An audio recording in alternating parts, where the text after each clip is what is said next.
Welcome to the deep dive. Okay, so the crypto world, it just moves incredibly fast, doesn't it? It really does. Blink and you miss something. Exactly. And lately, there's just been this huge amount of buzz around mobile mining apps. Things like Pi Network, Ruby, B Network. Yeah, they're definitely getting a lot of attention. So today, we're really going to dive into this based on our source, mobile mining apps, a future worth exploring. We want to figure out what these apps actually are and, is there a real future here? Mining on your phone. It's a great place to start because, yeah, mining usually makes you think of, like, massive computers guzzling electricity. Right, those big rigs. Exactly. But these mobile apps, totally different thing. They're basically platforms that let you earn some kind of cryptocurrency just using your smartphone. Okay.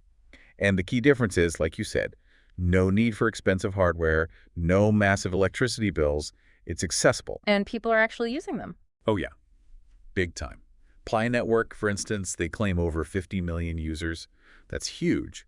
And you've got others like Ruby and B Network also building communities. Wow, 50 million. Okay, so my phone isn't like melting down trying to solve complex math problems then. How does it work without, being real mining? That's the crucial point, really.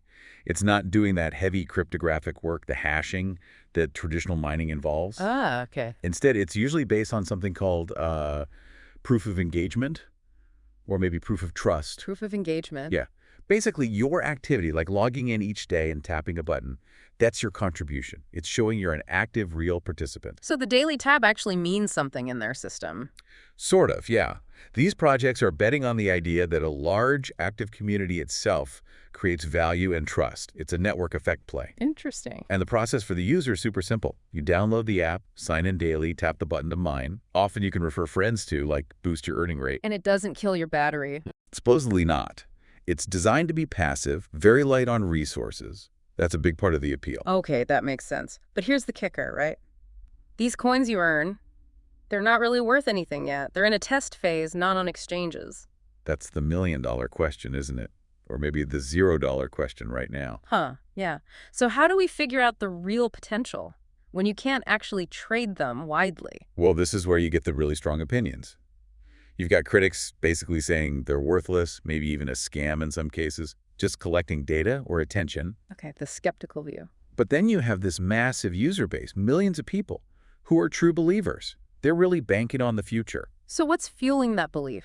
What are the arguments from the supporter side? What makes them think this has legs? Well, a big one is the plan for a mainnet launch. Projects like Pi talk about this a lot. Right, mainnet. So that's when it goes from test mode to like a real live blockchain. Exactly. That's the critical step where the coins you've been mining could potentially become actual tradable crypto on its own network. And the idea is that the huge user base itself creates value. That's the theory. If you have 50 million people potentially ready to use or transact with a coin, that network effect could create genuine utility, especially, thinking about financial inclusion. How so? Well, in many parts of the world, smartphones are the main, sometimes only, gateway to the internet and digital services. Banking might be limited. Ah.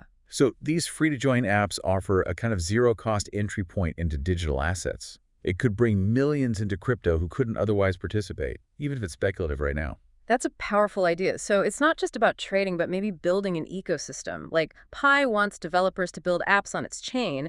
B talks about a marketplace. Precisely. If they can create a functional economy within their network, where the coins have real use cases, buying goods, accessing services, that's where value beyond just speculation could come from. Okay, so for someone listening, the potential upsides seem clear then. Yeah, let's list them. 1, they're free to join, no money down. Big plus. 2, super beginner-friendly, easy way to dip your toes into crypto concepts.